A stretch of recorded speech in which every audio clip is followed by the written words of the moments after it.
Okay ဒါကတော့ကျွန်တော်မှရှိတဲ့ 3D camera Astra camera ပါ3D camera Astra camera ကကျွန်တော်အခုဒီမှာကျွန်တော် Astra camera ကို tripod နဲ့ချိန်ပြီးတော့ကျွန်တော်နေရန်ဘက်ကိုချိန်ထားပါတယ်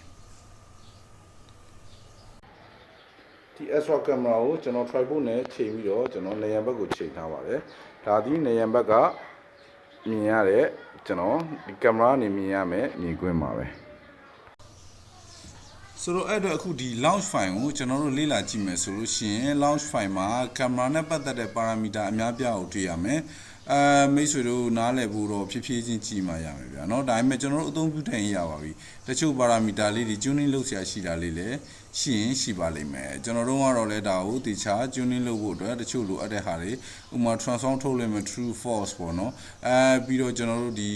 namespace တွေသူတို့ရဲ့နာမည်တွေ RGB ဆို RGB IR ဆို IR tab ဆို tab ပေါ့เนาะဒါမျိုးလေးတွေရှိမယ်နောက်တော့အရေးကြီးဆုံးကဒီမှာ Astra frame.launch ဆိုတဲ့ file ကိုတွေ့တယ် launch ထဲမှာရှိတယ်အဲ့တော့ကျွန်တော်အဲ့ကောင်သွားကြည့်အောင်include ရဲ့ launch ထဲမှာရှိတာဗျာ Astra frame.launch ကိုကျွန်တော်ကြည့်မယ်ဆိုရင်အပေါ်မှာရေးထားတာကAstra device အတွက်เนาะ depth နဲ့ RGB camera ရဲ့ default frame တွေပေါ့နော်ဒီကောင်တွေက 2.5 cm baseline ဆိုတော့ frame နှစ်ခုက 2.5 cm กว่าမှာပေါ့နော်calibration လုပ်ရင်ပိုကောင်းမွန်တဲ့ရလဒ်တွေရမယ်ဒါပေမဲ့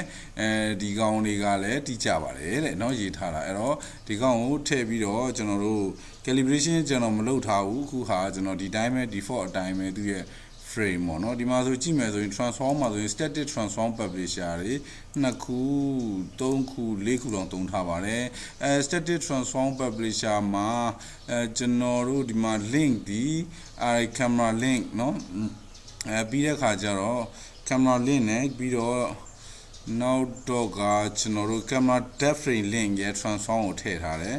ဒီမှာ camera link နဲ့ camera RGB link ရဲ့ transform ကိုထည့်ထားတယ်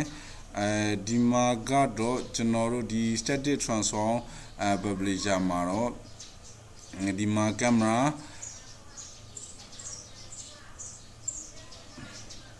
depth frame နဲ့ camera optical frame မှာဒီမှာ RGB frame နဲ့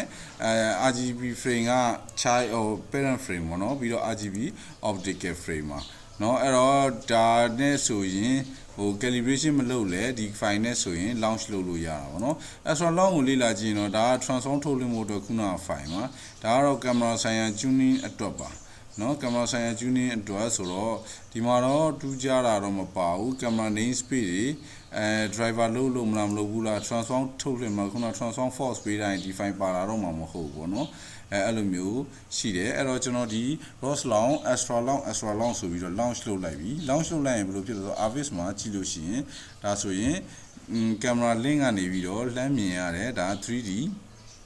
အနေထားပါပဲเนาะဒါ camera depth frame ဖြစ်တယ် camera RGB frame ကဒီမှာပေါ့เนาะအဲ့တော့ဒီကောင်တွေကို disable လုပ်လိုက်မယ်ဆိုရင် camera link ကိုကြည့်မယ်ဆိုဒါ camera link เนาะ camera link ပြီးတော့ camera RGB frame เนาะဟုတ်ပြီဒီတိုင်းလေးတွေ့ရမှာဖြစ်ပါတယ်ဒါကတော့ကျွန်တော်လက်တွေ့လုပ်ပြတာပါနောက်တော့တကယ်တော့ဒီကောင် point cloud data ကိုကျွန်တော်တို့เนาะပို့ပြီးတော့ filter လုပ်တာတော့ algorithm နဲ့သုံးလို့ရအောင်လာပါမယ်နောက်တစ်ပိုင်းမှာเนาะကျေးဇူးတင်ပါတယ်